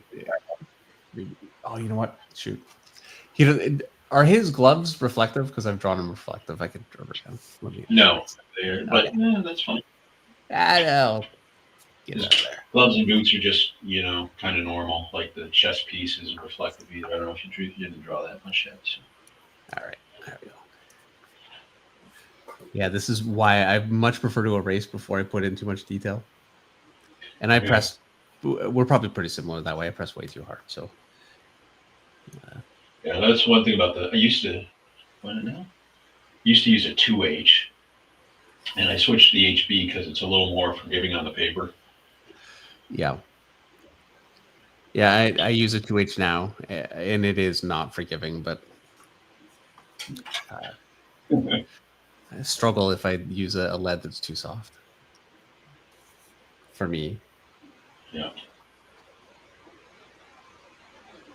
Anyhow, we all kind of do the same thing, but we definitely have our likes and dislikes as far as tools and methods. And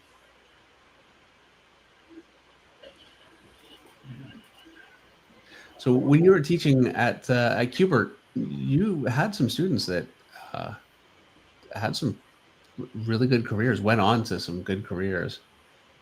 Let's see, Scott Collins, Ray Chrissing. Geez, who else? There were about 6. I'm so bad with names. I should have taken the time to write them down.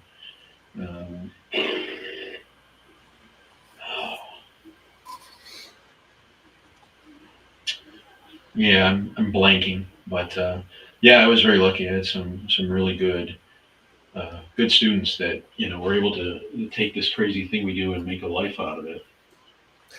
Yeah, it's a tough thing, and I don't know what the average ratio is for a class, but and Qbert does a great job. The school is great, but Yeah. It's tough to have a large percentage of students actually make a go of it because yeah, it's a very tough industry. Yeah, it really is. And I'm sure over the course of your career, you've seen a lot of people kind of come and go, and some people come and do really well and seem like they're going to stick around, and they just don't seem to be able to, whether it's deadlines or communication or what it is. It's hard to last. Yeah, and I knew deadlines was a big part of when I was younger in the industry, because that's pretty much all they cared about when I got in was making their deadlines. And if you make the deadlines, they almost didn't care.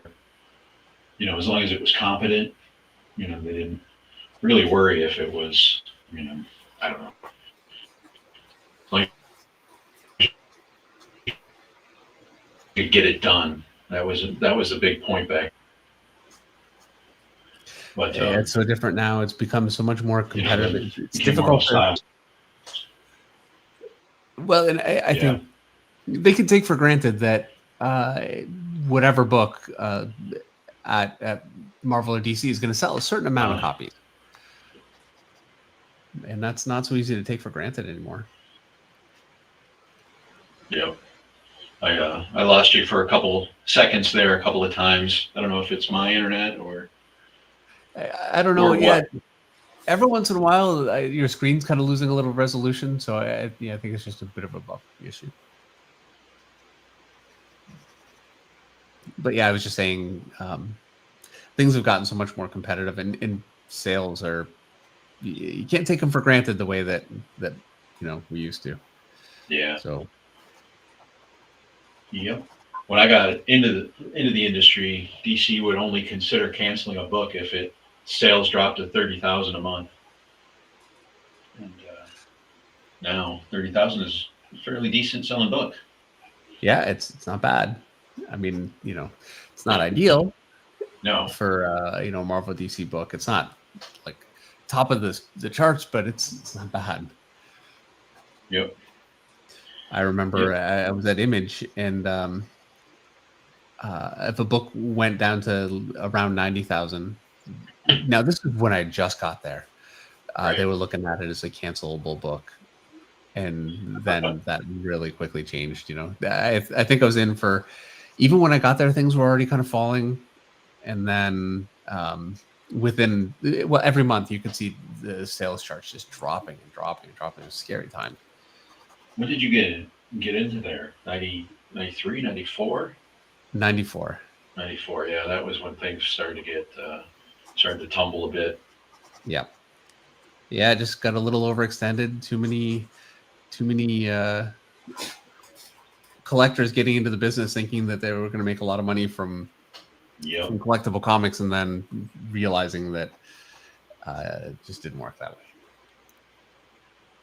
Yeah, it was great for a few years there.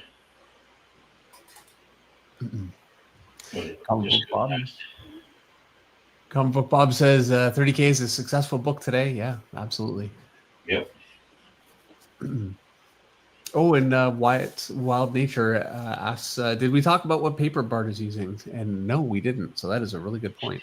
This is a Strathmore Series 500 plate finish paper. That's my favorite. Similar to what I'm using, but just it's like a bit of a step up. Mine's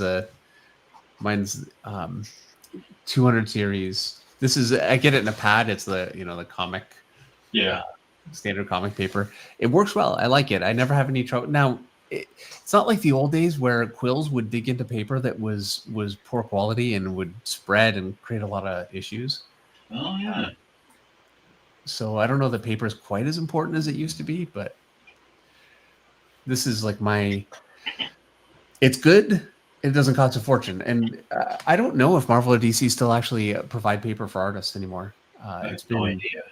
Yeah, when I was there last, it would have been, now I've done covers and things like that, but I never asked for paper. Yeah. Because I like this paper, but they still did. I don't know if they do anymore. So,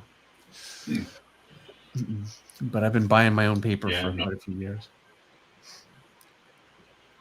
And apparently, I'm sure you would remember this. They used to provide quills and everything, all the art tools. You would just get them mailed to you. If you asked. Yeah, I never asked. I just got the paper. But yeah, they would supply it all. It was really, paper was cheap back then too. Relatively compared to now, I guess. Yeah, well, better quality and cheaper. I've always used the 500 series, which is, really expensive now. And maybe I should look into changing that. You might like 200 series. It's a good compromise and it works well. It's thinner, but it's not. Nice and sharp on it. Yeah, well, it works well. I like it a lot. I actually had it recommended to me from Matt Banning, an inker that I work with a lot. He liked working on this stuff, and he uses a quill, so he's very particular. That's crazy. Yeah, I work a lot smaller usually these days too. I have for years. This is like a normal size of a comic page I do now. This is a full 11 by 17, but I work this size most often these days. Okay, yeah, so that's like 1-to-1 for print, basically. Well, a little bigger, but not too much. Maybe 20% bigger, I think. Okay. But I started that because it was a commercial art, and it was a lot quicker to do, fill less space with the same stuff, and nobody ever knew or cared. So it's true. There are times I think I'm drawing this massive head, and I could draw it half the size, and it wouldn't actually change the way that I do it at all. I just use a little bit thinner line. Yeah. And everything, I was getting so anal, so tight with all my structure and rendering and stuff that and my eyes were better then, so it was easier to draw a little smaller and keep quality. But just made sense. So I still do that now, and I don't see any, difference in the output. It's just generally a little faster, if not a lot faster, depending on what the job is. There are places just I've stopped for a bit and I'm just watching you do this, and I can see where you're picking up the understructure. Where I've got places where I struggle, like the knee here. Um, that is not really a knee, I know, and I don't have really structure there. I didn't structure it in the underdrawing, and I never do, and so I end up with stuff like this. Um, Yeah, but and that looks here, cool. thank you. It's I've got some muscle going on here, but the way that you have it, like your muscle all connects together properly, and it all works. Whereas what I have is it's a little more floaty. Like I've opened up a here. Let me point to it with my pencil. This place here, I don't know where any of that goes, and I don't see any of that happening with the way that you draw all the way through the figure. And it's something. Um, you draw for years. I've been drawing for so many years. I start forgetting things and then just kind of fudging things, and you end up with stuff And you that make it look cool because it's, we aren't drawing anatomy books or treatises on, the human figure. We're drawing, cool superheroes. So my attitude has always been is if it looks cool, it's right. I agree. I do actually, I really do agree. At the same time, though, I think um, if you can make it look cool and make it mechanically work, it's still better. Oh, I don't know. This is all just faked. So, I don't know.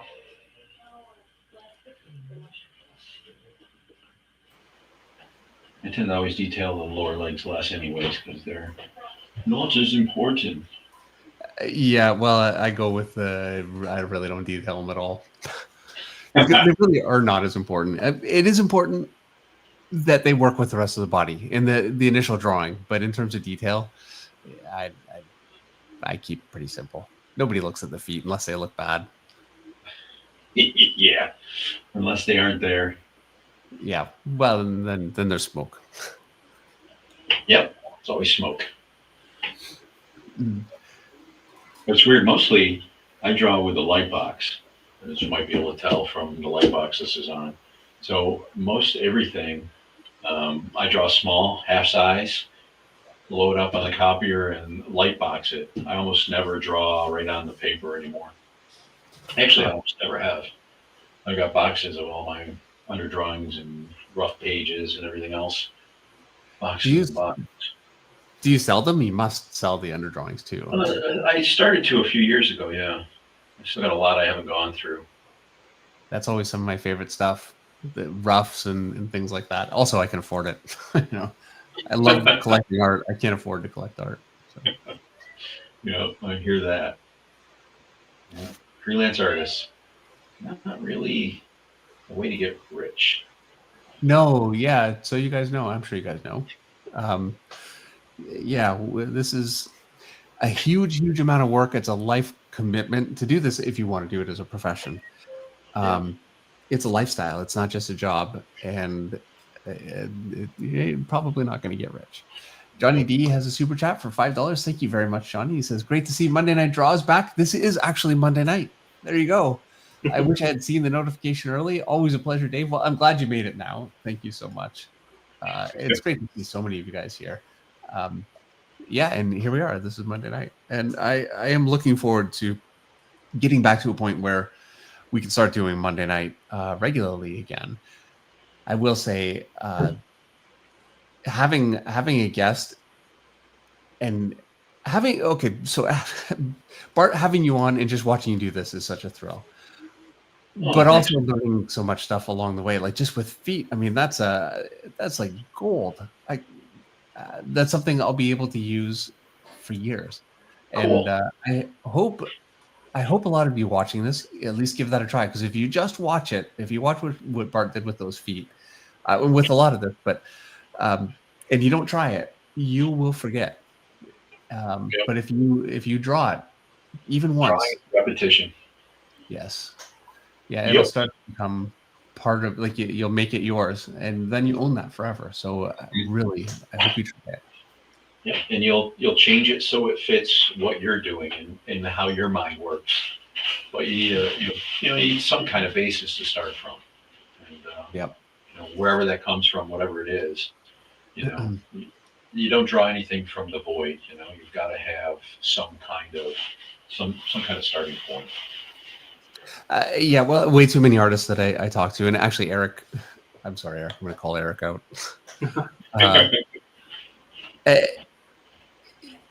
Treat it like you have to basically build the whole thing yourself, and you shouldn't be looking at anybody else's artwork and using any kind of reference for anything. And it's a real trap. It's almost impossible. I think it is basically impossible to ever master at doing that. Yeah, for centuries, how did they teach people to draw and paint? They would take them to a museum, set them in front of famous paintings and say, replicate this, because you just can't pull it out of the ether, Yeah. and that's how they trained artists, beyond the technical stuff. It was like, look at this great piece of art, now go do it. And nothing's changed. We haven't changed how we learn. So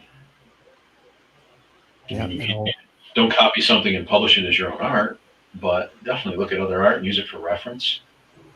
Or at least try and hide it a little bit. Yep. Yeah, I can think of a couple of times I've been busted for copying a little too closely. Yeah. Yeah. Hey, it happens. You gotta get stuff done.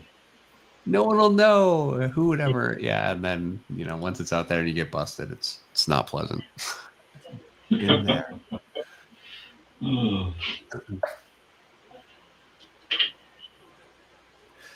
Extreme AB asks if the foot demo that you did is in the book.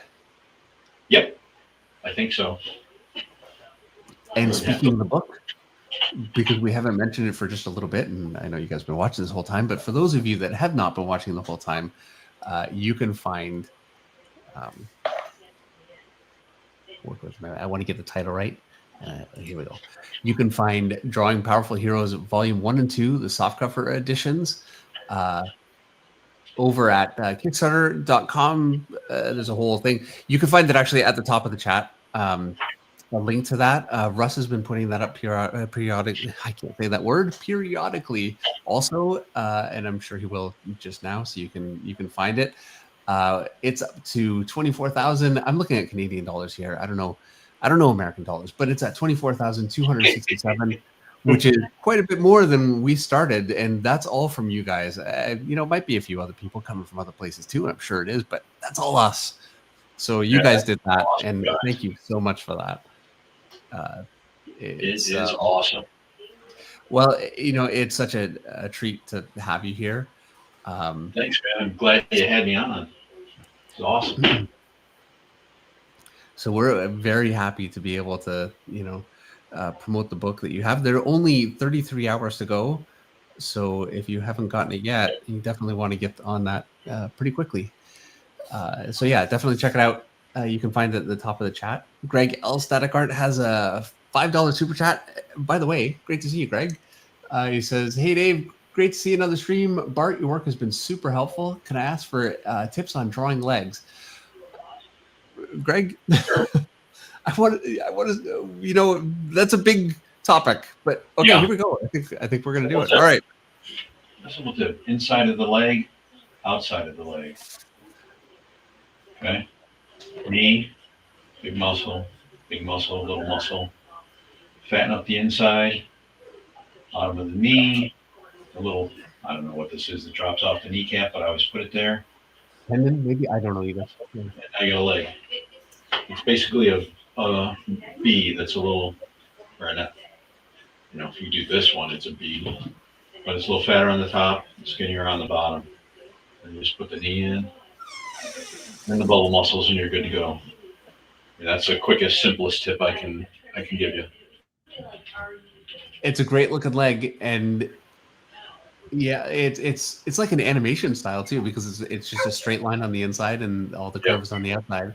and then just a little bit of variation. Like you got a little bit of curve on the inside to finish, and it's like a Yep. great looking leg. And just keep your outlines simple. The simpler the outline, the more solid your figure will be. And another thing, if you guys, any of you weren't watching earlier on, Bart did that whole drawing in basically a bubble form, drawing all the muscles as bubbles and getting everything roughed in. And then when he did the finished pencils, he did the whole outline of the figure too, something I've never done. So I did it for mine. Actually, I thought it really worked well. It was, and you get the whole figure in, right away. So it was a really interesting way to go. And for me, it helps me think that I'm more done than I am as well. Yeah. Get the outline done. It's like, sweet, I got that figure done. Now it's easy to finish. I haven't spent 20 minutes on the head, and then I look and I've got the whole figure left. Yeah, and then you can go for a 3-hour lunch. Yep. It's all done mostly. All right, thank you so much, Bart, for coming on and sharing with us. Oh man, thanks for having me. This has been awesome. Whenever you want me, just ask. I'll do whatever I can. This was a blast. Enjoy it. Oh, well, that's great. Yeah, I already have an idea for what I'd like to do next. Awesome. Also, I would very much like to have you ink something. I'd love to swap inks. I'd like to, get the chance to try to ink something too. I don't know if you'd be up for that, but I want to do it. So It'll be fun. Yeah. All right. Thank you. Thank you, Bart, so much again. Thank you, Eric, for moderating. Russ Hicks for moderating in the chat, and all of you guys for watching and coming back. It's been way too long, so it's great to see you all again. We'll have to do this again soon. Yeah, thanks. That was a huge treat. Thank you so much, Bart and Dave. That was great. Oh, you're welcome. Thank you, guys. Thank you. All right. Good night, everybody. Have a great week. This was a blast. Yeah, absolutely. All right. Good night, everybody. Good night. Good night.